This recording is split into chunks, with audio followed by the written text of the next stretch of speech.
Hello, and welcome to Summer 2021 orientation for Positive Pursuits, in addition to my cohort, my COVID and CSL cohort that was here last semester. And so we want to get started, just to get to kind of know everyone and to see who all is here and everything.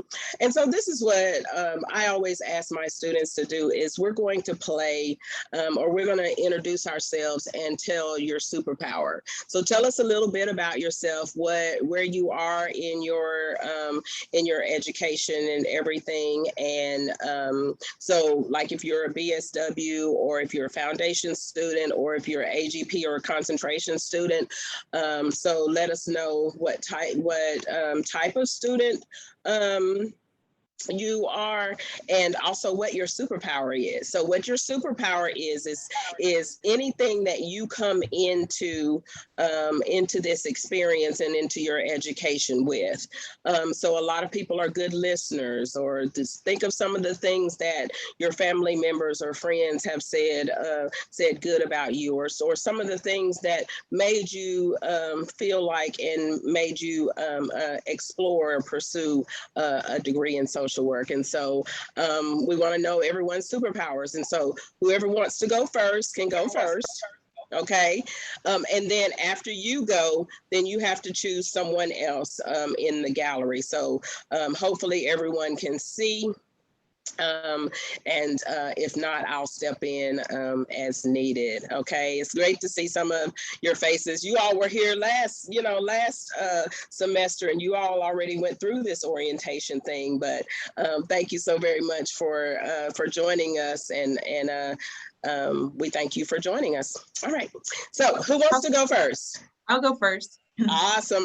And so after you finish talking, and then you choose someone else. Okay. All right. So hi, you guys. How are y'all doing today, this evening? Super excited. My name is Alicia. I am getting my master in social work. Very interested in macro social work. And yep, serving on the macro. Superpower would have to be, I think, serving, because for me, I feel like when people have needs, I step outside of my realm, comfort zone, whatever you will, and actually go to solve their issues and their problems and help rehabilitate people. Like I find joy in meeting homeless people and actually helping them get a job, and following through with helping them to actually better their lives. And so God has just given me the opportunity for multiple people, just kind of going above and beyond to really serve others to the next level. So I think that's my superpower. And was there any more questions, or did I answer everything, or? Are you MSW Foundation or you're in your concentration? Foundation, because actually okay. I got my bachelor's degree at Texas Tech in business with a minor in psychology. And initially I wanted to do mental health counseling. So I started that. Then I just feel like God was leading me a different direction. And so he wanted me to do things more on a macro level. And so I decided to try social work. But long story short, foundation. Awesome. Well, we look forward to it. We look forward to having you. I think you all have already filled out the info sheets, but if you need to update your schedule. So Alyssa, yes, is that how you? Okay. Or Alicia. Okay. So okay. I will remember your names probably around week 10. All right. That's okay. Because there's so many of you all, but I remember faces. Join the meeting. I will remember your face and everything. So Alicia, I want you to also send me, and you can do it via Teams, Band, any of those, your tentative schedule. Okay. Okay. Or your tentative availability. Okay, sure. Okay. Awesome. Well, thank you for sharing, and choose someone else. All right. I think her name is Zaina. Is that how you say it, Zaina? Hi, my name is Zaina. Awesome. I'm also in my foundations as well. I will start in the fall, my second year, and my concentration will be mental health and addiction. My bachelor's, I did focus a lot on addiction as well as substance use. I do like micro practice. And then I guess my superpower is adaptability because I work with a lot of different people. And so I can just conform, I guess, into that, whatever anyone needs me to be. And so I'm more adaptable in that way. I guess that was it. I don't know who else. Just pick somebody else. I guess Jose. Do you want to go, Jose? Is that how you say it? Sure, thank you. So hi everybody, I'm back for the summer for the COVID-19 initiative. I'm in my concentration. I actually have a bachelor's in criminal justice. I also have a master's in criminal justice and a master's in human resource management. Um, I did 14 years military police in the Army, and I've been working with Child Protective Services in New Mexico for about a year now. And my availability, pretty much available whenever, just because we're pretty much on our own out here. And unless I'm actually meeting with a family, which that always has different schedules, I'm pretty much free to meet whenever. I'd say my biggest superpower is empathy, just because um, I came from a rough background when I was younger. So I think that's what geared me to this field and has me the ability to relate to my clients and my families and be able to understand where they're coming from to better help them and help them out of problems they may be facing. Um, that's pretty much it for me. And next I will go with Dominique.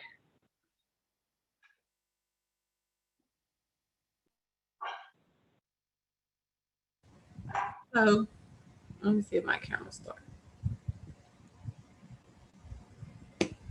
Hi, so I am in my BSW. I'm due to graduate fall of this year.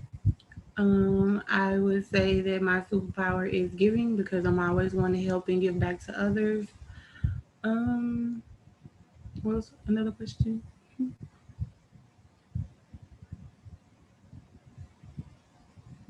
I think that was it. But yeah, I really want to go into the mental health of social work, so that's what I'm more focusing on right now.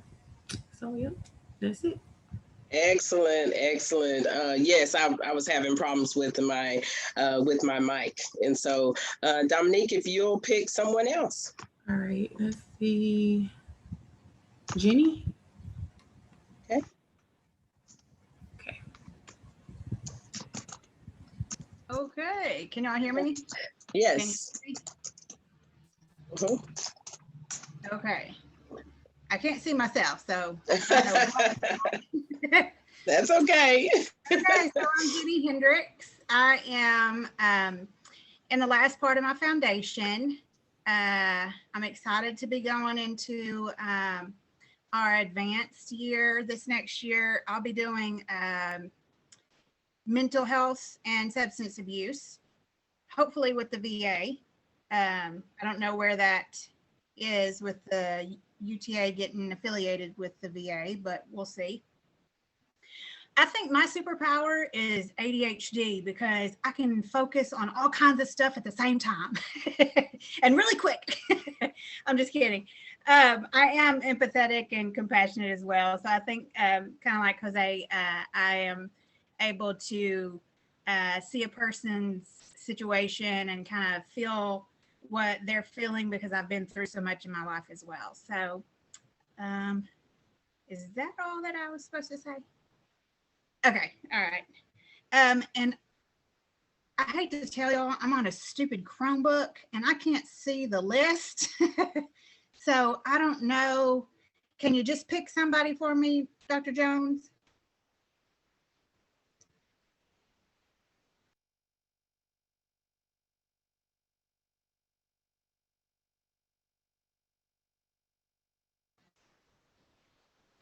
Are you still muted, Dr. Jones?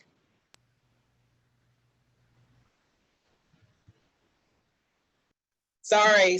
Yes, I was. Dustin Ward is what it says on the screen.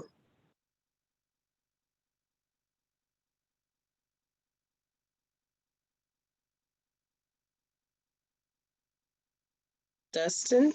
Okay, so let's go to Jasmine. Dr. Jones, can you give me about 5 minutes? I'm pulling up at home. Okay, yes, most definitely, most definitely. Vincent. Hello. Yeah, hello, there you go. How you guys? Hi. My name is Vincent Gardner. I am in my foundation year and of my master's degree, and I think my superpower is just I think it's like service and justice. Like I really want to make sure that everybody gets what they need, gets the services that they need. I'm a parole officer, and so I make sure with my clients, you know, if something's not right or if they can't get their disability or something, I'm talking to the disability. So I love advocating. That's just what I love to do. And next year, I plan to do mental health and substance abuse as my specialty. So, Okay. Excellent.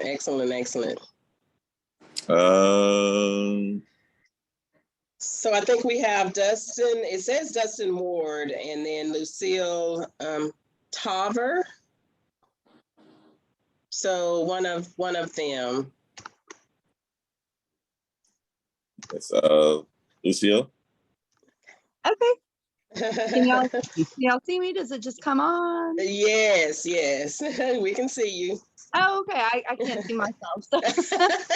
Well, all right. So my name is Lucille. I actually go by Lucy. Okay. I am really excited about just getting going with classes, second half of foundation field. And I would say my superpower is that I like working with teenagers. So not everybody does. I was a high school teacher for 13 years, and I really enjoyed that population, working with kids. And so that's definitely what I'm intending to do in the future. I'm not really sure where I want to go with that. I've got a lot of interest in working maybe with kids with eating disorders. I don't know, other behavioral health stuff. So I'm excited to learn a lot and kind of see where the rest of this journey takes me. So. Excellent. Yes, that is a superpower. I also, Lucy, enjoyed working with adolescents. I think that they're a population that's really left out of a lot of the services because they're still considered minors. And so because the parent has to be very involved in the process or in the interventions and everything, it's sometimes hard, especially if they don't have families that are able to be supportive or that are supportive out. So I applaud you. Yes, that is truly a superpower, working with adolescents and youth. Most definitely. Thank you. And I appreciate that feedback too. That's an interesting point that I hadn't really thought of, because that's true. They're not adults yet, but they're not little kids that just, they're so easy to just work with. They've got their own minds about things, that's for sure. Yes. And we talk about, and with the younger kids, we have early childhood interventions, and we have programs for them. And if you even notice, like some of the rec centers or YMCAs or Boys and Girls Club, they actually end at 12. So then we have a whole from 13 until 17, 18, when they become adults and graduate from school and everything. There's a whole population there that is really not being served. And when you look for resources for them, they are also limited. Wow, bless their hearts. I had a lot of students that that I worked with, and I would talk to parents and they would kind of act like, yeah, I was home with them a lot when they were little because they needed me now, but now they're in high school, they don't need me so much anymore. And it's like, oh my gosh, they still do, you know? Yes, they do.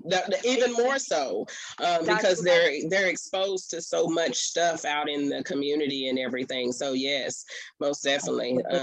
Yeah. Yes, most definitely. So I look forward to hearing about, your adventures and stuff. And we have several programs that work with this youth population. We have a program that works with foster youth. And so we'll go over those opportunities in a moment. So awesome. Thank you so much. Yes. So I think it says Dustin Ward, and it's let's see, 82820. I guess I think that's a phone number. Hello?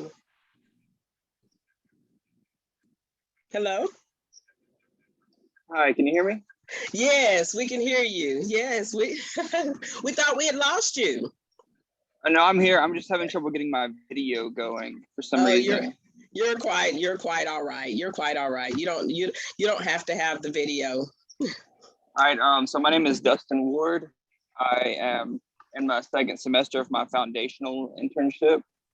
My specialization is going to be substance abuse and mental health, or direct focus. Okay.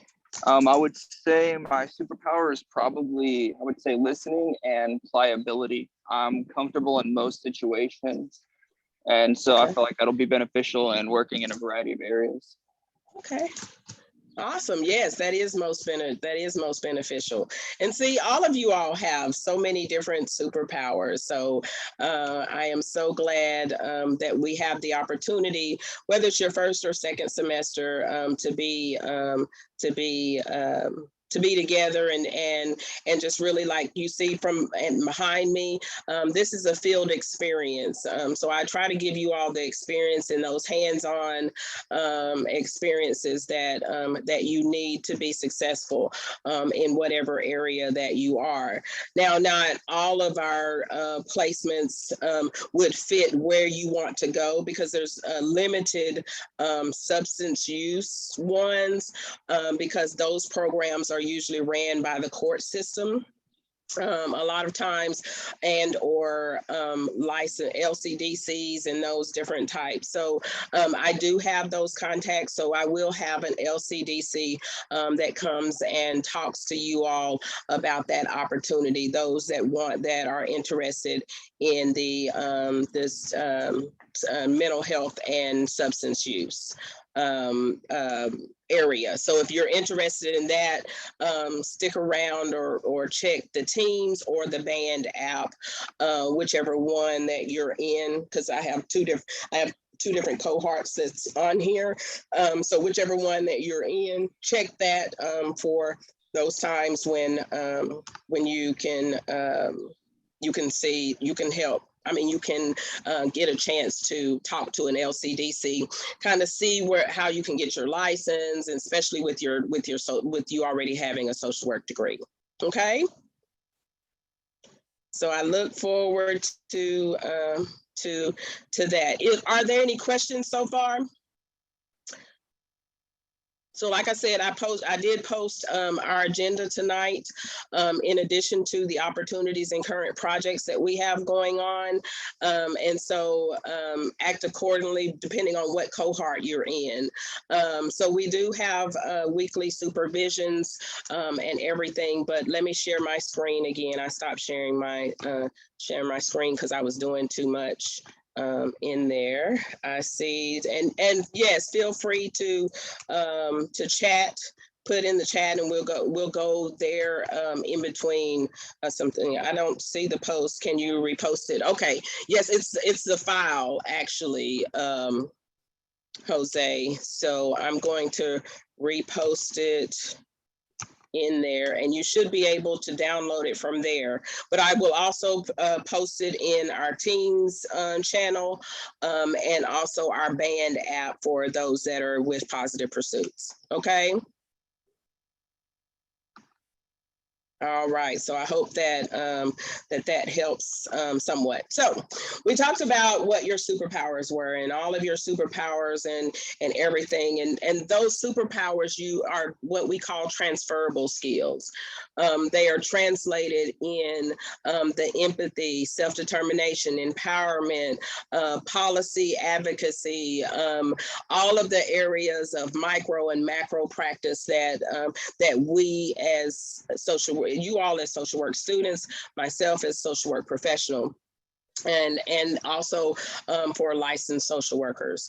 So in the state of Texas, social workers are only those that are licensed. That's with the LBSW, LMSW, or LCSW. So that's why you'll hear me say social work professional.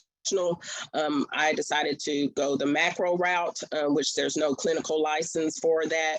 I decided to go the macro route and also get my doctorate in education. And so I am a social work professional and a social work professor. I've been a professor at UTA since 2016, and I've been a professor in universities across this area and in surrounding areas ever since 2009. And so I love teaching. It's not a job for me. And I want to be there because I want to be there and support you all in whatever it is that you all need. And so it was very, very important for me when I started my agency. When I started Positive Pursuits, it was really, and just a little background, I know some of you all are in a different cohort. So I started my agency in 2014 after the government shut down in 2013, and my project went away because of grant funding, because the grant funding went away. And there had been several times I was part of the North Star reduction in force that happened, and I was kept, but at the same time we had to reduce and North Star was our mental health component of Medicaid, and so they reduced their payments and everything, and so those agencies that utilized Medicaid payments and everything had to have a reduction in staff, and so that had been it seemed to be a pattern to me, and so I decided to start my own agency. And at first I was an independent contractor or consultant for a lot of nonprofits in the DFW area. In 2019, that kind of slowed down, and the different projects was taking so much out of me. I couldn't really dedicate myself. I'm only one person. And so I couldn't spread myself thin and do projects for this agency and do projects for this agency. And so I was able to build those networks and everything. In addition to, I was teaching at the time and still am, but I was teaching. And so I heard students that had their field placement in which they were not learning anything, or they were taking out the trash and answering the phones. Now, there's nothing wrong with that because we do some of everything. I've gone out and, like, when I worked with adolescents, I'd go out and play basketball. I had nothing about basketball. I was that person that read books and could tell you about the techniques, the techniques that I read in a book. But as far as having athletic ability, I didn't have any.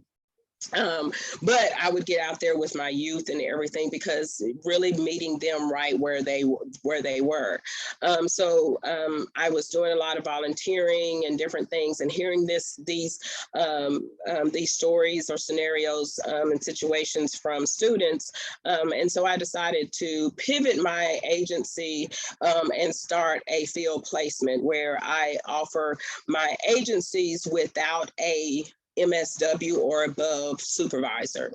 So traditionally, agencies, especially small agencies that did not have an MSW on staff, then they could not really get social work interns. So they could not get qualified interns. They could get volunteers, but they really could not get interns that would spend that particular semester or 2 semesters or however long it was with them and help them to build their capacity in their agency. agencies. So at the end of 2019 is when I started that full time. Where I was talking with agencies and placing students with agencies. It has been very successful. I've gone from about 5 agencies to 9. And then this semester, I have about 12 that I'm working with off and on. The agencies that I work with, they're not constant, but if you're like a split student, meaning they're not constant, meaning they have the say so if they're going to shut down for, especially during COVID, when they shut down to kind of repivot or to kind of pivot and change their services to a more virtual online environment. And so they have the autonomy to choose which semester they do. But all of my agencies know that if you take a student and they're split, then you have that student for 2 semesters. And they actually prefer that. But my agencies have been great. Like I said, this is a labor of love for me. And so anything that I can do to help you with your field experience, and I'm a big proponent of you during your field experience, also getting the experience and having experiences and opportunities in the area that you want to eventually work in and study for your overall career. So like I said, for example, the mental health and substance use. In many of the community-based organizations, you don't have the clinical side, which is fine, especially for your bachelor's or your foundation. You may not want it to be your concentration, because that may change.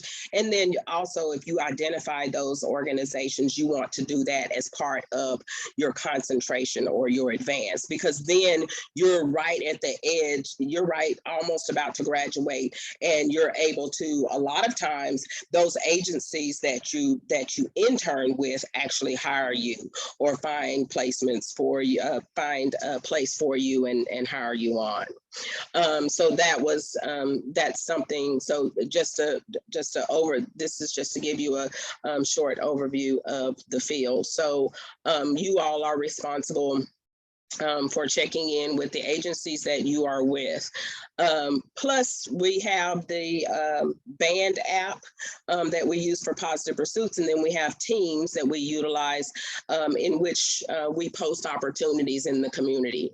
So for example, this weekend, there's a global baby shower.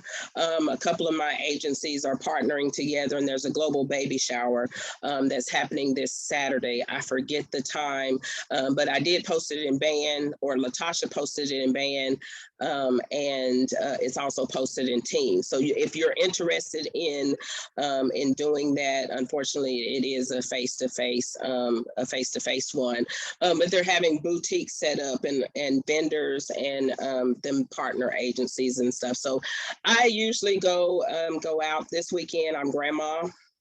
I'm on grandma duty, so I won't have an opportunity to do that this particular weekend. But I usually am. I'm usually out there if there's an event or whatever. I'm out there volunteering also. So you won't be out there alone. And then most of my agencies they're used to the students. So there's a student that is actually out there. A lot of students, they have finished their field and they still volunteer with the agency as time permits. And so they grow their networks and their relationships during this time. And that's what I want you all to do.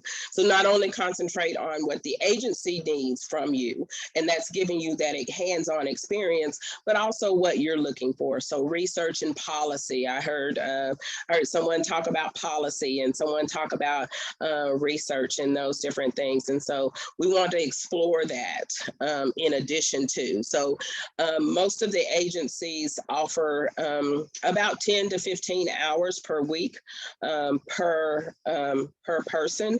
And so if you don't get all of your hours there, then your hours are supplemented with administrative, research, policy assignments and everything. So the first thing I want you all to do is locate your learning contract. those that were here for the spring semester, and those that are transferring in. This is your second semester and you're transferring in. You can utilize, if you have a copy of the one, because I know that you all had to do it in place. So if you have a copy of that, you can put it in place. But I want you to locate the hard copy. And I can also upload the hard copy for you or send it to you. But locate your learning contract, because learning contracts are usually due the first 3 to 4 weeks. And so UTA, those contracts are due 6/25. So your learning contracts are going to be done in place. And we do have an in-place training and everything that I will post for you to, and that's for hours. So if you watch that training, there's a learning contract and then there's a field overview one. So you can watch those two outside of here and count your hours. And that can also count as a supervision. Or especially if you miss this particular supervision.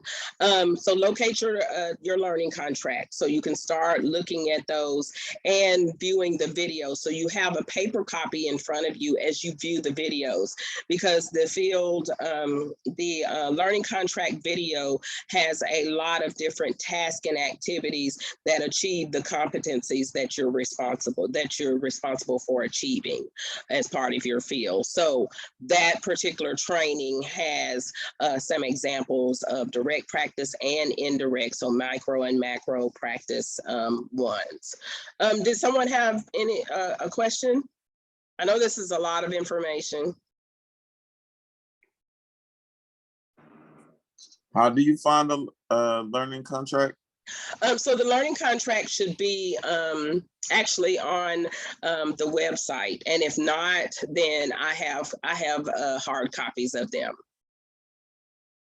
Okay, so look for them, and if you can't locate one for your, so there's BSW there's BSW learning contract, MSW foundation, and MSW concentration, and the concentrations have different learning contracts for whichever concentration you're in. So wherever you are in, if you're a foundation student, then make sure that you have the foundation one.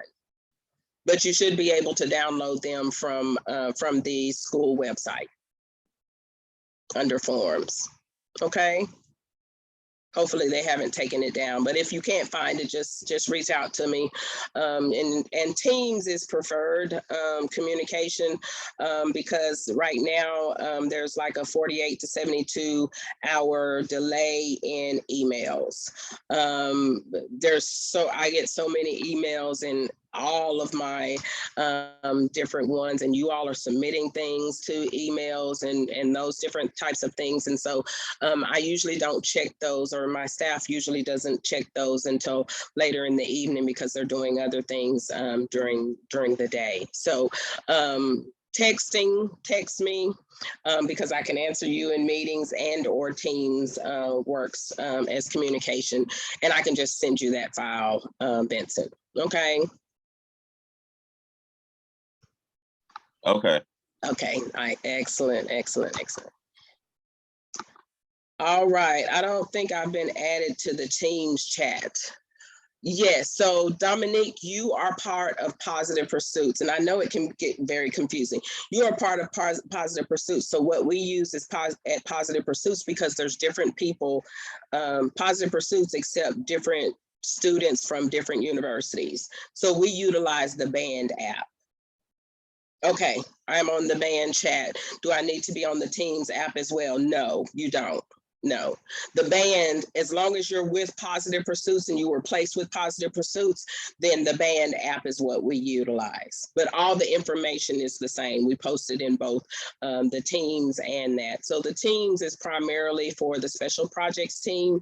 So those are block students and our student liaisons, and those that are in the COVID initiative, assigned to the COVID initiative. So Dominique, both you and Alicia are actually part of Positive Pursuit. So Band is good for you. Okay. Excellent. All right, due dates and final projects. So like I said, your first due date is 6/25 for your learning contract. In addition to, so this can go either way. I've seen some students that wait, that maintain their time, say in a spreadsheet and wait and put their time in. You all do have a weekly feedback summary form that can help you also to create those in place, the things in place. So you can record your time on that. In addition to, you can record the key topics and everything that you can just copy and paste from that document. And everyone will get access to that document. And those are due weekly. Weekly feedback or reflection forms. And that really helps you to kind of see how your week has gone. I know we all get busy with family and jobs and everything, other classes and everything. And so this really helps you to really organize your week, because you know that you have a weekly feedback form, and it has only 3 questions on there, and there's no right or wrong answer, but it asks you what are some of the tasks or what are some of the things that you learned this week or that you completed this week. What things do you need to know? And I think the final one is any additional comments or anything. And so that will be the form that you will complete each week. In place says 240. Is that going to be changed to 204? Yes, it is. Yes, they're very aware of that. As many of you all know, we had so many problems with In Place, and that's because In Place is similar to other large platforms. So it's a platform, but it's not really tailored to a specific person. So there's many different industries that utilize In Place, or some. Salesforce is another one, a big one. Workday is another one. So they have to work to actually, and I've been part of In Place since the pilot. So they're constantly making updates. Are we going to be calling students again in the summer? Yes, you will. Yes, you will have a COVID list. So as you all know, especially those that were part of the COVID, it's hard to get in touch with students. Especially when you're like cold calling and everything. And so we will talk about that tomorrow, and you all will get your list. But that is not going to give you that many hours, because a lot of the students do not respond. So you don't have that opportunity. And so we'll do just like we did last semester, and we'll do a mock one. Or a case study one, so that you have that experience in doing that. If you completed your case study as part of your major 1 and major 2 in my summer 1 session, or if you did it in one of the others, because I think everyone had major project 1 and 2. If you completed it in the first semester, I'm not going to require you to do it in this semester. But what I do require is that you present a short presentation at the end of the semester. My CSL folks, you all will do your SWOT analysis. Give your SWOT analysis and your other documents and stuff. So we'll talk more about that tomorrow. I don't want to confuse anything, but you all will have presentations. If this is your last semester, or if this is your only semester with me, then you will complete your presentation at the end. And so because we have so many that's going to be presenting, we'll probably start presenting around week 7 or 8, so that we can kind of have all of them done by the end. Okay. So that's your due dates and final projects. It is entirely up to you how you keep up with. I suggest that because we only have 11 weeks as opposed to the 16 regular weeks of fall and spring, I would suggest that you keep up with your time weekly. I'm not going to say daily, because that may not be feasible, but most definitely weekly. And you can utilize like journal entries that you keep. I don't need those, and I'm sure that your liaison may or may not require that, but something to kind of tell you what you did at the end of the week. So if you're putting in your time, and utilize that for administrative time. So remember, all of that collection, developing your weekly summary forms, updating in place, all of that is administrative time. And so I suggest to all my students that you create some administrative time to do some of those tasks at the end of the week, or at, whatever your week looks like. So so that way it can stay fresh. In addition to midterms are going to come up very quickly. So week 5 is going to come up very quickly. And what I usually do is approve those around midterm, because they need to be done by the midterm calls. If you're with Positive Pursuits, then you have a liaison at the school. And so you will be scheduling midterm calls. I think that they're talking about doing away with those, especially if you're in your second semester, and since this is a short semester. So the midterm calls may not happen, but at the same time, you want to be able to enter those times. And when I do go in there, I go in there and approve everything, or I send it back to you for revisions. And so we'll talk more about that as we get through our supervision. So intern info sheet and resume submitted. What we do is we work with your career services at your university to give you a resume critique. And so we collect all of those. And so if you send it in for the spring semester, we're getting ready to, we're collating all of those and getting ready to send those. And so now you will, in between now and I'm not sure their turnaround time in the summertime, career services, but what career services will do will give you a one-on-one resume critique. And so you'll get the email from them. We're just submitting them all to them at one time. But you will get an email from Career Services saying, we've taken a look at your resume and here's some suggested changes, or those different things. And that's very good, I think, especially as you're doing your field. Because I had a student ask earlier about how do you tailor your resume to more social work, especially if your background is not in social work. And that comes from your field experiences. Your field experiences are still experiences. So when it asks for work experience, that's still work experience, or you can name it additional experience or internship experience, but you want to highlight that on your resume.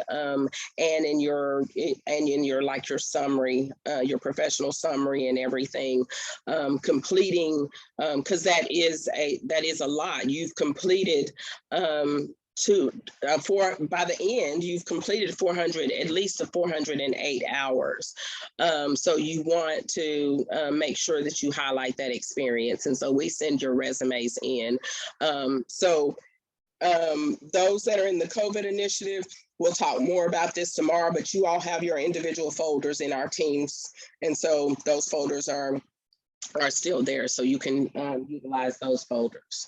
Dr. Jones, can we work on Saturdays and Sundays? Sorry, I mean log hours on Saturdays and Sundays. Yes, let's hope that you are working. So you said it right the first time. But yes, Saturdays and Sundays are, a lot of the community events are on Saturdays. In addition to, I know that a lot of you all work during the week.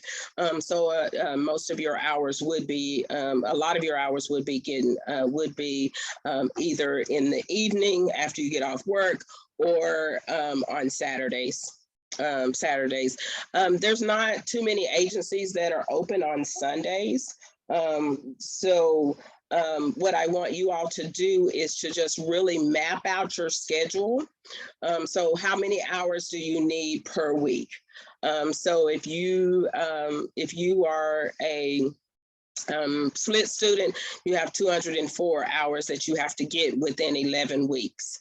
If you are a block student, then it's 408 hours. So what I want you to do is figure out on your, individually, figure out how many hours you need per week and start putting in. So what are you going to do with that time? So say if it's 20 hours per week that you need each week.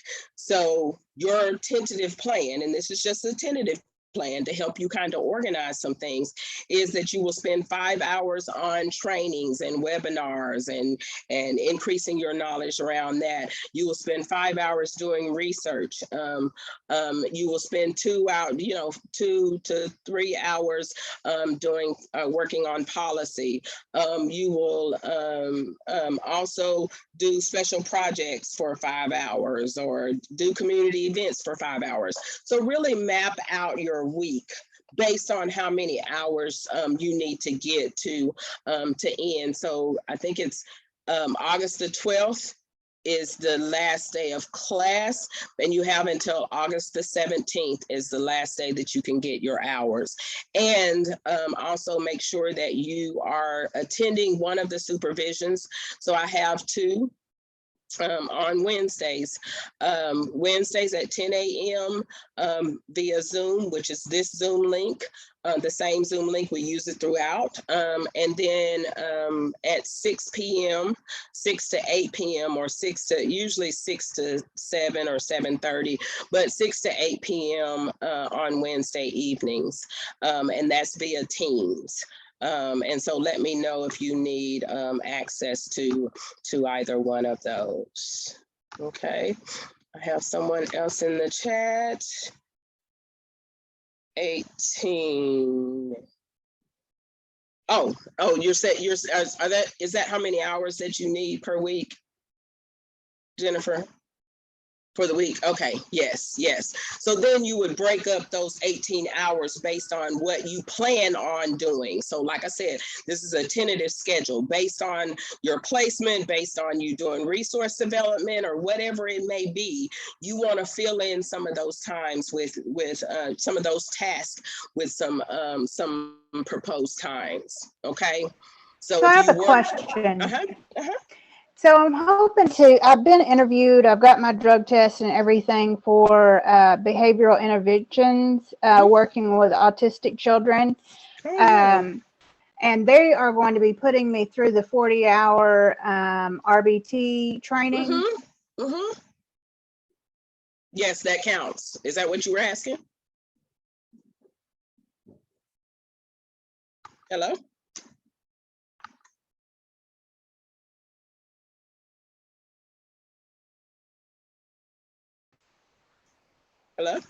Hello? Okay. Okay. Now we can hear you. Okay. Did you hear everything I asked? Yeah, you were not really. Okay, sorry about that. I think it was my Wi-Fi. So I'm hoping to be able to do that 40 hours with them of the RBT training, so I can count that, right? Yes, most definitely. Okay. Yes, anything that you do with them. Any trainings or all of that. It just adds to you, but yes, most definitely count your hours. Okay, and they do have masters there, people with master's degrees there. So if I was to do like a few hours at work, that would be okay as well? Or do I need to have something filled out specifically for that? So do you work there? Is that what you're saying? I'm hoping to start working this next Monday. Okay. So you're hoping to start working there. Yes. Yeah. Any of their trainings and everything, because it's not a place of employment that you had at the beginning of the semester, then yes, you can count those hours. Awesome. That's actually your community-based organization. So that's your CSL. Is what they are. So you can actually you can actually count all of those hours. Okay. Alicia says, for some reason I counted 10 weeks, including this week. Okay, so I haven't counted them, so I'm going to take your word for it. But it's 10 weeks. It should be 10 weeks to maybe the 12th. Is that right? And then when it goes over to the 17th, you have a few more days. So I think that's what they count the 11th week. I think you all should have gotten a message that said that you can't finish early, right? And so, yes, that's right. so yeah, it can be 10 or 11, but however many weeks. Like I said, I haven't counted them, but count those weeks up. The summer is 11, is 11 weeks. So that last week are finals. And usually that last week of finals, you can also get hours, but I haven't, like I said, until the 17th. Okay, yes, okay. All right, so yeah, so just however many hours you need, divide that by 10. You can divide that by 10 weeks because you can't finish before the 10th week. So divide that by 10 weeks, however many hours that you need, and go ahead and start putting in tasks based on where you're placed or based on whatever projects that you are on.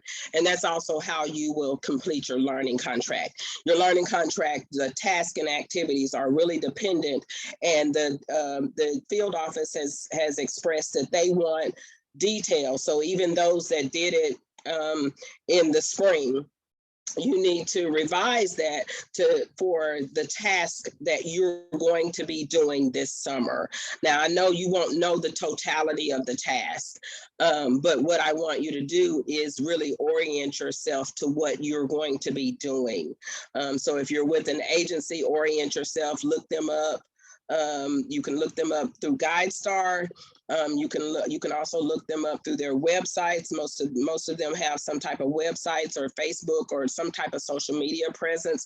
So you're going to do a little research on whatever agency that you're working with. So that will give you more materials or more tasks and activities that you can add to your learning contract. But we'll go more in depth of those. Band onboarding, like I said, band is for positive pursuits only. So if you're in the COVID cohort, don't worry about that. You are on teams, but the information is the same. We share the information on both of those platforms. Weekly supervisions, Wednesdays, 10 a.m. and 6 p.m. You must have 10 supervisions for the summer. You had to have 15 for the spring and fall, and you have to have 10 for the summer.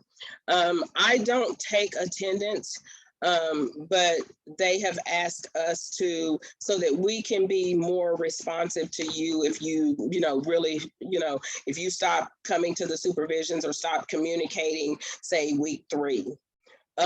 I need to know that. So to be able to do that, I put in attendance checks. And those attendance checks are on Wednesdays at both of those times. So if you can't make it, go ahead and let me know, or let us know, so that I can give you some alternative things, because there are alternative supervisions. But because this is a commitment and they want to make sure that you all as students or interns are committed to completing your field hours, even with everything else that's going on. And especially since we're coming out of, mask and social distancing and all of that, whatever that looks like. But they want to make sure that you all are attending the supervision. So if you can attend the Wednesday supervision, you can always, I have other colleagues that also host supervisions at different times. So if another time works for you, contact me, send me a Teams message, and let's talk about it. Are the weekly supervisions one-on-one with me? No, they are group supervisions, and that's the Wednesdays at those 2 times. However, I am available to you for one-on-ones as needed, okay? So Are they normally 2 hours? No, it's a minimum of 1 hour. It depends on what we're discussing, and because it's 11 weeks, I try to be targeted with those. So because you all are already doing weekly summaries and submitting your time, so then you're kind of updating, so we don't do a whole lot of updates. Now, there may be some times when my student liaisons are actually doing the supervisions. I'm there, but I'm in the background and giving them some exposure and stuff. Well, I need to make up my weekly supervision hours as well from the okay. So I'm sorry, that's a direct. They're not normally 2 hours. It's usually an hour, maybe an hour and a half. But yeah, they range from 1 to 2 hours. Okay. This week we will have 2 supervisions, today and tomorrow. Yes, this is an orientation. So yes, but yes, it can be counted as a supervision, but you'll have your supervision next week. So these can actually, today can be orientation, can be regular timesheet hours instead of a supervision, because you can only have 1 supervision per week, or document 1 supervision per week. Okay. So office hours. So as the governor has suggested that there's not a face mandate, a face covering or mask mandate anymore. We are opening up a lot. Like I said, a lot of the agencies are opening up, and I will be opening up our office. So our office is located in Irving, Texas. It's called The Study. It's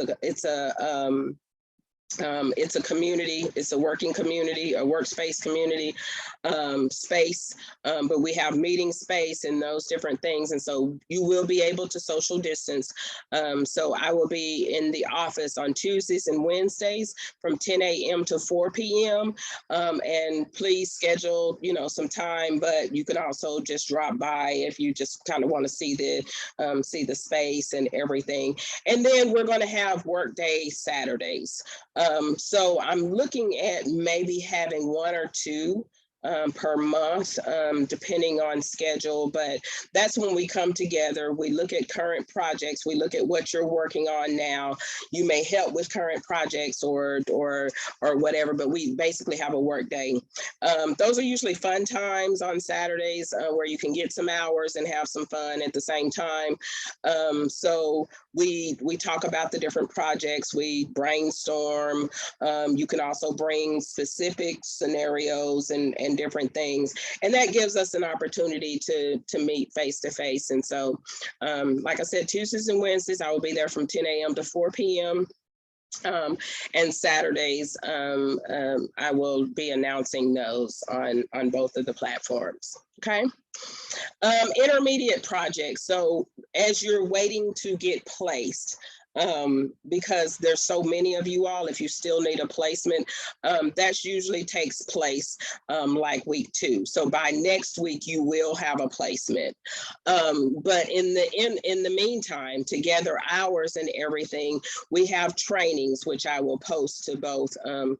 I think most of you all completed them actually last semester. They're the learning contract video training that I do, and then also another field orientation. So you can, and it has some different information and some more in-depth information in there. So you can watch both of those and count those as hours. Okay. So as an intermediate project or competency based development to like your research and policy competencies, you can choose a population that you want to work with. So I heard a lot of you all say youth, a lot of you say substance use and mental health. Is that with adults? Is that with children? Is that with older adults? So you can actually do a research project or conduct a policy analysis or empirical research on a topic that you want to. So that's basically something that you can put in your portfolio. some research that you may not have, the opportunity to, for whatever reason, you may not have had the opportunity to really research things. So like if you're working with smaller children, it may be you want to research emotional intelligence, a policy. So I utilize the education policy a lot of times because that was what my dissertation was on. So you can do a policy analysis over the Elementary and Secondary Education Act of 1965, which also includes the No Child Left Behind policy that used to be in place, and also now the Every Student Succeeds, or ESSA policy. So you can do those in between now and next week for some hours, because during the summer you have so little time to get all of your hours. So I don't want you to miss an opportunity. So you can have those. If there's a training or whatever that you have some questions about, just send me a quick message and I'll say yay or nay. I do want to say to you all to pick research topics that you're interested in, that's going to add to your learning experience, that's going to add to your professional practice that you're building. So don't make it, if you're not interested in working with youth, don't make your research over youth. If you're interested in aging in place for older adults, then that's what you do research on. If you're interested in early childhood development, emotional learning and some other, emotional intelligence and some other things, then that's what you do. If you're interested in domestic violence or other trauma, if you're interested in trauma, looking at videos and research on the ACE study. So Adverse Childhood Experiences study that was done, I think it's out of New Hampshire. Nadine Harris, I forget her name, but she has a TED Talk on that. So you can look up those things, but make it targeted. Don't utilize this time to really get out, not just to get your hours, but also to add to your practice and your research and your knowledge and skills and everything. So there are several opportunities in most or all of the community-based organizations. That's what CBOs, we're very infamous around utilizing acronyms. So CBOs are community-based organizations. So there's projects, service delivery, and other experiences that in the following areas. So outreach, that's a big one, especially due to COVID. A lot of the agencies lost or they don't really know where their participants are. So they're reaching out to them and doing a short assessment that they're doing with them. So or even updating their information. And what that does is that gives you that experience with that one-on-one with the client, even if it is over the phone. That also helps you too, because if they have some other need, you're reaching out to them just to check on them, and they may have some other need, just like you are with the COVID initiative and the students that you will be calling. You're checking with them to see if there's anything, if there's any way that we can support them, if there's services or there's referrals that's needed. So you can do that, and all of the agencies that you're going to work with have a referral process. They have an intake, they have, all of the paperwork and everything, or most of them. There's a couple of projects that are fairly new that we're working with now. Case management, some experience preferred. Case management, I offer a case management training. I'm going to try to offer that this semester, but we're also offering, we have training in mental health first aid, and that's a 3-year certification. And so that's around those that are interested in mental health. That would be good. I just want to share just real quickly, my daughter, I had her to take that class, mental health first aid for youth.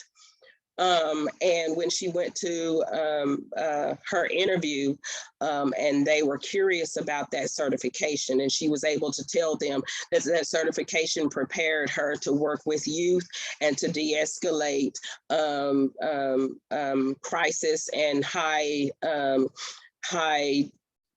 could be volatile situations.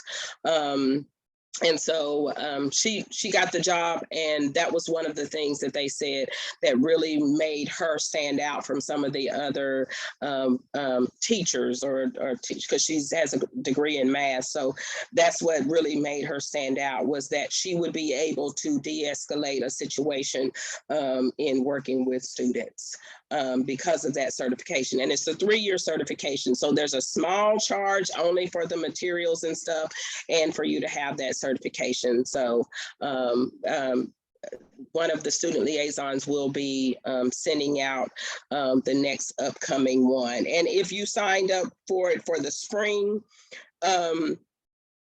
just due to scheduling conflicts and stuff, we were not able to offer it during the spring, but we do have dates, or we're looking at dates for the summer. So you still have that opportunity. So I'm sure Andrea, which is helping to coordinate that, has your name. But if you're new and you want to participate, or you want to go through that training, and there's an adult one and there's a youth one. So it just really, a lot of mental health scenarios that may be applicable to youth is the youth training. So you get trained on suicide, really de-escalating intimate partner violence and things like that. And then for the adult, there's schizophrenia and other adult disorders that that you will be trained in and get that certification. So it's similar to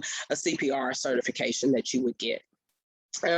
Case management, some experience preferred. Like I said, we offer a training for that. And I want to say there's a video for that, but we will offer that training again if you want to just know, because case management is a whole process. And so you may have pieces of it. You may know how to do an intake. You may know how to do a CANS assessment or ACE assessment, or different types of assessments and everything. And then it's really around resource development. So most of you all have either done it in a class, completed did some type of, or one section of the case management process in like your class assignments and those different things. But so if you, or you can work on the team, the case management team, and be able to really observe others that may have more experience in case management, observe them, and then take on your own case as you feel comfortable. Special projects, research, proposal development, fund, that's grant writing, program design, and other administrative level tasks. So we have a lot of, one of the services that we offer to our agencies, our community-based agencies, is helping them to develop logic models, helping them to develop a budget, helping them to develop a boilerplate or template for their funding development, help them with opportunities and for additional funding, helping them to build their volunteer program or their internship program. And so we have all of those. So we have that macro piece too. Plus I'm a macro practitioner, so of course, but the macro piece is primarily with the special projects team. So if you are, I heard some of you all interested in that. So you will have a combination of, because actually your cap or your concentration for macro wouldn't be until your advanced year, but you will have some access and some group or team work with the special projects team that includes research, policy development, program design, nonprofit development, logic models, strategic plans, those different types of things. So you can have access to them excuse me, and get a head start on those things, and that you're going to learn in the macro practice anyway. doing community assessments, community mapping, those different types of things. So primarily with communities, organizations, and policy is the macro piece. Volunteer opportunities, various events, no-touch events, drive-up events, community meetings, advocacy. We, a lot of times, especially when around elections and everything, a group of us goes to like some of the, a lot of them have, a lot of communities have the politicians to come and basically give their pitch or what their agenda or their platform is and everything. And so we can go to some of those meetings. And so some of those will be posted on Band and Teams also. Bilingual interns, you're always in demand if you know another language, because we know we live in a world that is diversified. So we want to be able to provide services to them. And so we also work with races and other immigrant organizations and everything. And so a lot of them, usually what they're looking for is someone to help them to really translate and or help them to build a more culturally competent service model. So if you are bilingual, it doesn't matter what the language is. If you are, then let me know if you want to have some of those experiences also. Okay, so now we're at the agency placements. So I did post this in the chat, but I will also post it in Band and in Teams. So you will have this, so just let me know.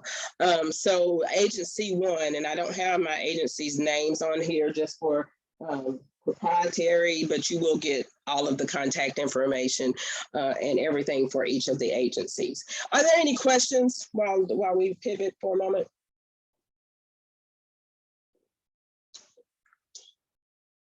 Questions, comments? I know it's a lot, isn't it?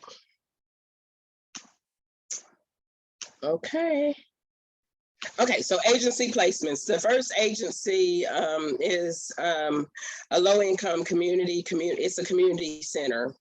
It's located in Fort Worth.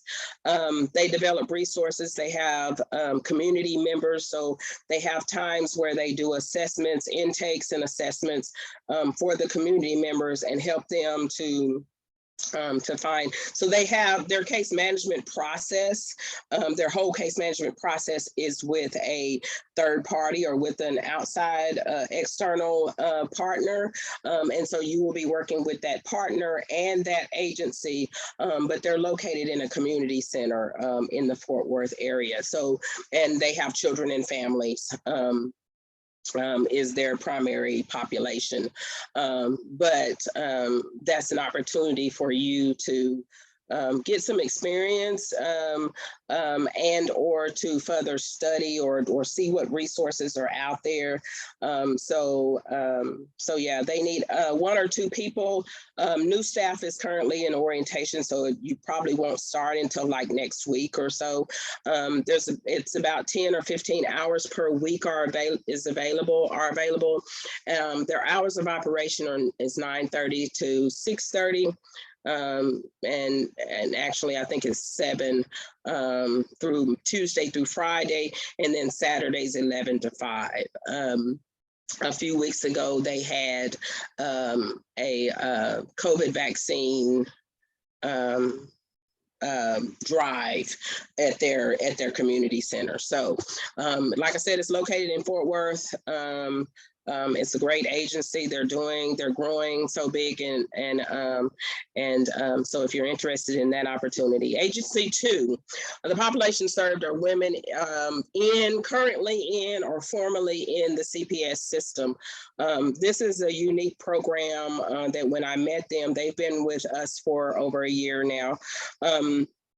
When I first met them, this was unique in that a lot of the CPS programs, especially those in the outlying areas, and some in Dallas, do not have supportive services or services that can help the parent to get their children back. And so this particular placement offers remote and virtual, some office, especially when you're working directly with us. So you'll get a caseload, or you'll get a case that you will be responsible for.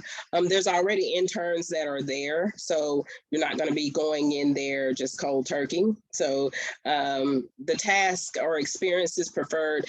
Outreach, you don't have to have any experience for that. Some case management or some experience or training. And like I said, we provide that training. Program development, like peer programs. They have a peer program that the women go through to kind of help them budget, help them do different things, help them find affordable housing and those different things to set them up for success and for them to get their children back, or to maintain, if their children are back with them, to maintain that. And plus they have court advocacy, which is a very unique model. So the CEO actually is an attorney. So she provides court advocacy and goes to court with the women. Program evaluation, self-sufficiency matrix, feedback and program development, mentoring training. So they have a lot of trainings, and all of the interns that have been there at that agency, they have a lot of trainings that are very applicable to their services and their population. So if you're interested in that, it's located in South Dallas, out by the Redbird Mall or Southwest Mall. Whichever one you're most familiar with. But yes, it's off of 20 and 67. So it's out in that particular area. Most of these are, like I said, hybrid. So you have some in office or some, where it's face-to-face, and then most of the stuff is done remotely. Homeless project in Garland, Texas, and there's a liaison. This is a new project, and there's student liaisons there. So you will be working with those student liaisons if you decide that you want to work with them. But it's direct and indirect. The biggest piece that, excuse me, and this one, you can, it's primarily assessments. So the model that they're doing is that, so there's a new policy that just came out in the last couple of days around decommissioning tent cities. And that's where homeless gather with their tents and establish. So they did that a couple of years ago, right before COVID hit. And they did it in Dallas and decommissioned the tent city there. So now I think it's the governor has put together a policy that requires them to basically clean up those, and so now you have homeless that are wandering around and looking for other places in which to live. And so this particular agency, their strategy is going to the libraries and doing assessments, going to the libraries and doing many assessments and an intake on to get as much demographic and information, the background information as you can, but going to the libraries, and that will be once weekly. And so those will be scheduled out. And so if you're available, so that's why I have on here supplemental hours with the weekly assessments. And then there's a training that you must complete before you start scheduling. So say it's every week, and say the library is close to you and you're fine, you've had the training and everything, and you're going to go out there and do assessments for all day. So then you can do those assessments and everything for hours, and plus give you some experience and hands-on experience in working with that hard population. Agency 4 is continuing education agency. they have a intern and a Vista there. I just found out the other day that one of the Vistas that was actually part of one of our cohorts, there, because of their work schedule, they're not going to be able to do it. So if you're interested, and I just want to say, especially to those that may be new, if you plan on working for a governmental agency, whether it's state, federal, if you plan on working in a governmental agency, they love to see Vistas. They love to see that you volunteered as a Vista somewhere, in addition to they pay you. So it's a small, it's a small amount, but a lot of my agencies have gone to, and that's a new model, because in the past they haven't had the opportunity to get Vistas, because so you can sign up to be a Vista and then go to different organizations and everything, and that looks great on your resume. Plus they already do the background check and a lot of the security checks that you need for governmental jobs. And so if you're already in the system, then they can pull it out there and give you, maybe give you a little leg up in getting a governmental job. So if you're interested in that, the Vista program, like I said, I have 4 agencies right now that have Vistas in there for the summer. So just let me know if you need additional information. But there is an intern that's there. And so she will be posting any additional needs that they have. And there's a student liaison that's there also. So need assistance with volunteer manual. We have some that have policy manuals. So a lot of my agencies were so small that they didn't really have a policy manual in place. And so one intern needed for that. And then they have a pantry that they also operate. So you can also work that pantry, working with them. Agency 5, this is the one that's located in Fort Worth. They're needing actually they requested 4, so 2 BSW and 2 MSW, and there's some training that you have to do and an application. So if you're interested in that, we want a quick turnaround. So within the next 2 weeks, we're going to be in the next week or so, we're going to be making a decision on who those interns will be. So we need 2 BSW ones, and what some of the things that you will be doing. There's actually 3 STEM summer camps. It's week-long camp for young ladies interested in the STEM profession. So they have different activities, but it's a summer camp. And there's 3 sessions that's all across DFW. So there's I have the dates and everything, and so does the intern. So if you're interested in that, just let us know and we'll get you those dates. But help coordinate those summer camps, those 3 STEM summer camps, mentoring and outreach. That's primarily with 18 to 24-year-old foster youth, and some of them are just homeless youth. And support services, case management, especially for the housing, resource development, and there are stipends available for that one also. Current projects, partner special requests, the LMS project, so that stands for Learning Management System. And that's a project that and that a lot of the Saturdays, that's what we will be doing. And so I'm spearheading that, but I have 6 other partner agencies, and we're all at the one office location. So you would be working with us, like I said, primarily on Saturdays, or if you're with that agency may have you working on some of the LMS project. But it's really creating modules and creating educational and networking opportunities on a platform, on a learning management system platform, similar to Canvas, but we're setting it up a different way. And so if you want to know more about that, the homeless project I've already talked about, the assessment training and weekly homeless assessments that will be done, and then research projects that are approved by me. Let's see, someone had something in the chat. This week we will have two, okay. If we're part of the COVID initiative, we're able to apply to intern for these agencies? Yes, you are. If you're in the area, the only thing is they are in the DFW area. So most definitely, yeah.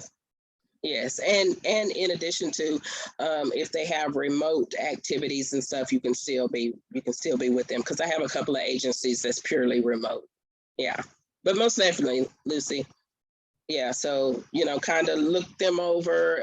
You all have an opportunity to look them over, and then let me know which one you're interested in. Okay. Great, thanks. Sorry for the typing on a small screen. Oh, you're fine. I didn't even see the typo, and I'm usually up on those. But and then the alternative project that a lot of when you hear COVID students, my COVID students, they were placed because a lot of the agencies during COVID shut down.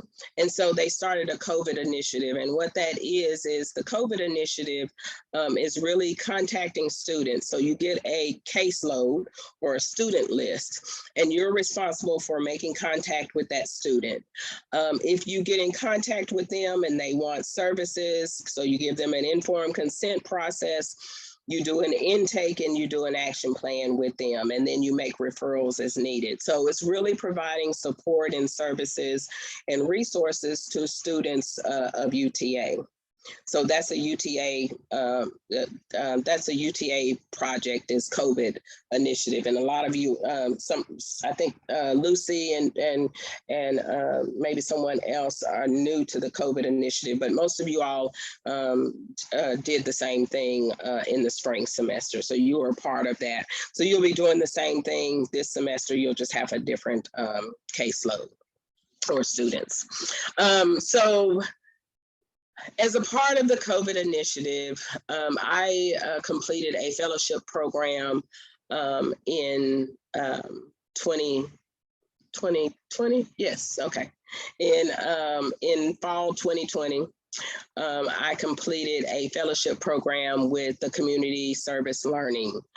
So that's what it stands for. Out of that, we were tasked with creating a class, or creating a MAV Advantage class that we could incorporate into the different areas. So the CSL project, what we're doing now, this is our pilot. And so it's lasted for 2 semesters. Most of you all are familiar with it. You actually did it for the spring, and you will keep those same agencies, those same community-based organizations for the summer, and you will work with them, and you will complete a SWOT analysis. And so they were tasked with identifying an organization in your community. So because the COVID students are all over the state of Texas, and some of them outside of Texas, the CSL project sought for them to identify resources in their own community. And so this is another tag. This is something else that you can utilize. So right in your community, we have a resource map that we add to every semester. So right in your community, identify the resources that are in the community. And especially as we're working to come out of the pandemic, or get everyone have a herd immunity, or whatever some of the medical terms and everything are, we want to know, so you will identify organizations or resources in the community, and then you call and check in with them, and just basically you are a UTA student or a student intern, and you're calling to just assess how, or to check on them, and to provide any support that is needed based on COVID. And can you ask them a couple of questions about their COVID response? And so the COVID response really helps them. The COVID response really helps them to really communicate what their needs are. In addition to, it allows us to be able to maybe in the future place students there. So you can identify an organization, so you can do resource mapping too as part of your weekly duties. So you identify an organization, you call them and get what their services are, what their eligibility is, get as much information as you can from their website, or even if you do get it from the website, then double check it with the agency, because a lot of agencies just did not update their websites or their Google leads or whatever. They did not update them. So make sure that those services are still viable, or they still have the monies to provide rental assistance or whatever it may be, whatever services they offer. And so you will create a resource map that has been vetted or that you're developing. Implement the informed consent. And there's a CSL partner agreement that's from me that you all have access to. So we'll talk more about that. There's also a pretest, and that same pretest is utilized in your resource development. So you give that to the community-based organization, or you can actually administer it to them. For one of the assignments, this is some information that we're trying to gather. And so you just ask them those questions, and you put in you answer the questionnaire. It's a short questionnaire. And then you can provide the contact information, email and phone, and follow up with them regarding the post-test. So we assess them at the beginning. And so a lot of you all that's in the COVID initiative, some of you all did not give your agencies or did not administer the pre-test. So that's one of your tasks that you will be tasked with, is actually getting that pre-test. And those that are with Positive Pursuits, actually getting a pre-test from the agency that you're working with. And then we'll do a post-test at the end of the semester. Students will complete hours with the agency and provide weekly reflections, just the same as you would any other time. You will create a SWOT analysis. We do have a training on that, so don't worry about it. A SWOT analysis is your strengths, weaknesses, opportunities, and threats. SWOT analysis has traditionally been utilized in corporate structures as a decision-making tool. But the nonprofit world is really embracing the SWOT analysis, because it helps them, because that's something that the funder likes to see, one, that you've done a SWOT analysis and see what your strengths are and weaknesses are, and see what the opportunities and threats that you've assessed for future partnerships or current partnerships. Student will develop a strengths, weaknesses, opportunities, and threats SWOT analysis of the field experience. So like I said, there's a training on that, and that training does count. And at least one of the following product developments. And so this product, if you decide to do the CSL project, the product that you create, you will keep a copy for your portfolio. There are so many of my students, especially my macro students, in which employers or future employers ask about their experiences. So what experience do you have with working with the community? Well, I was part of a community service learning project in spring or summer 2021. And I worked with an organization in which we developed a community assessment or community asset map and a report based on the needs of the community, especially as post or coming out of the pandemic. Or to help the agency create a logic model and a strategic plan and a program that they needed. So those different types, program or treatment development project, this is the case study.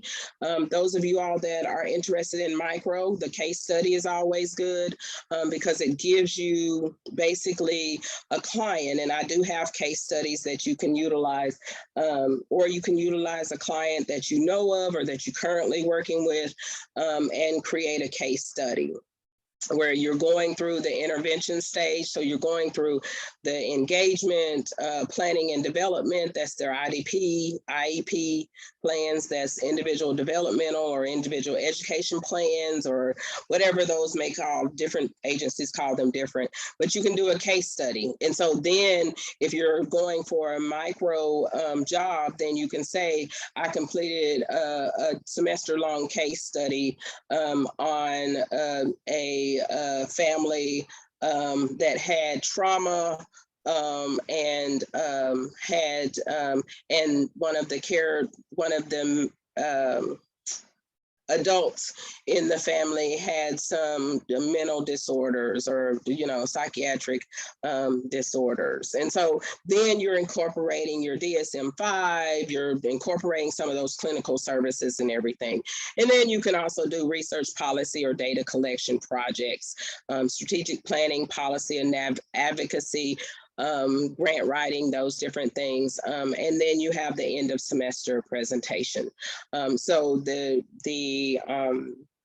those that were with me for the spring, they did not do their presentations. They turned in a presentation, but that was as a major 1 and major 2 project, but they will do their presentations. And like I said, the presentations are going to be longer this time. So we'll probably have a couple of days starting week 7 or 8 in which you can present.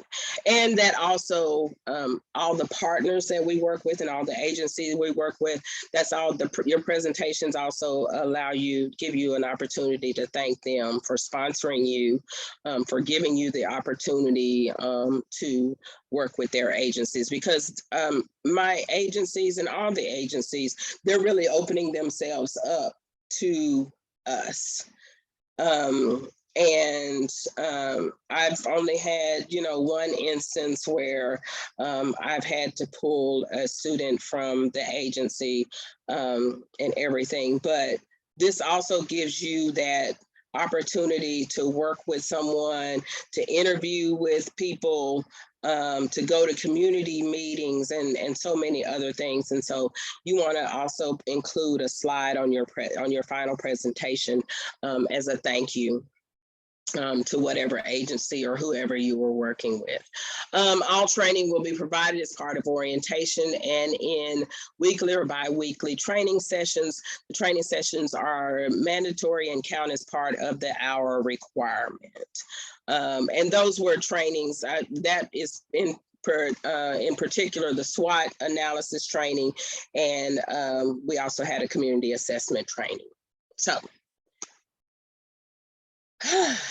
okay, so that is it.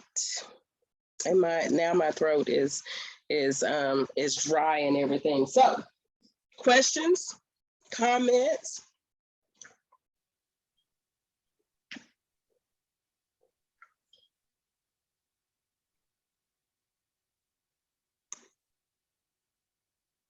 I have a few questions. Okay. So certainly, that's what we're here for. I'm so sorry. I was trying to follow all this, and I think it's kind of jumbled together in my mind. But yeah, when we first spoke in my interview, you said I would be on some sort of special projects team. Mm-hmm. So, and not really, I guess, allocated to a specific agency. So just in reference to what you have here on the paper, is that the CSL project? Is that what I'm referring? Is that what you're referring to, the CSL? So the special projects team does a lot of the macro stuff. So I think that's what we were talking about, right? Okay. So you will be a part of that special projects team, and you will work with the special projects team. So they have, each of them that's in the special projects team has their own projects that they are assigned to. Okay. And so you will be with one of them.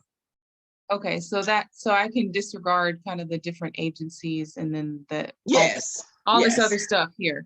Yes. Okay, I think that's what was throwing me off, is I was trying to figure out how that correlated with what I was doing. Yes. Okay, and then with that, it's more flexible as far as time. I think you mentioned too, is right, as far as like hours and so. Yes. Okay, perfect. Yeah. I think I have a question. Okay. Also, for the product development, is there rubrics for each one? Because I wanted to start on like maybe the case study one, and that's kind of what I did for my last semester too. I don't know if I could do another one for this semester. So yes, you could, but this one wouldn't. Hello. Hello. Can you hear me? Yes. Okay, so this one would be more in depth. Okay, because I wanted to do it more on addiction versus homelessness. Okay. And then kind of be more descriptive. And then if there's a rubric, to follow along that rubric. Well, really the same rubric that you utilize for the case study, or that they sent out for the case major study. Project? Yeah, the major project. Okay. That's all the components that you need, but now you're going to tailor it more towards that substance use. So then that means that you're going to have to do some additional research on recovery models, best practices, evidence-based, so yeah, just really in depth. So yes, I would suggest that you start it now, especially since you're basically starting from scratch. Right. But you're in an area that you're very interested in. Okay. I just wanted to make sure. Yes, most definitely. And Alicia, I'm sorry. Did you have something? Did you have another question? Well, I was thinking, I was like, so would you be my main point of contact, since I'm working with multiple agencies, or who would be the main point of contact? Well, yes, myself, because we meet on the special projects team, meets on Mondays. Okay. So you would be a part of that, and I would send you a Teams to invite you to that particular special projects group. Oh, okay. Okay. All right, perfect. And so I'm assuming the time hasn't been designated yet, correct? No, the time has not been designated. Matter of fact, I'm going to be checking in, and some of my student liaisons will be checking in with each of you all to see what your schedule is. Especially you on the special projects team, we need a schedule. We need a tentative schedule for your availability, so that we can schedule time, so that if others are not available, then you may be available. So we have a schedule for the special projects team. Yes, ma'am. Okay. Okay. I've sent that over. Thank you so much. Okay, you're welcome. Most definitely. Any others? Can we get this agenda? Yes, Vincent, it is actually, I posted it in our chat. So I'm not sure if you can see it. I posted it as an attachment, but I will also, as soon as we get off of here, I will post it on Band, so you can download it, and also in the Teams. So I'll make sure, so that way you can have a chance to look over some of those opportunities. We're part of the COVID. Are we able to? Oh, okay, that was earlier. Can we get this agenda? Yes. Okay. All right. You're welcome. Any other questions, comments? I know that was a lot, and I know you all need to really process everything. And so Jasmine and Jose, you all have been here, and you're troopers, you've been here since 6. So whatever time that you came in, that's the time that you will utilize for your orientation and or supervision. So you can use it for one or the other. Supervision, regular supervision starting next week will be only on Wednesdays. Wednesdays at 10 a.m. and then Wednesdays at 6 p.m.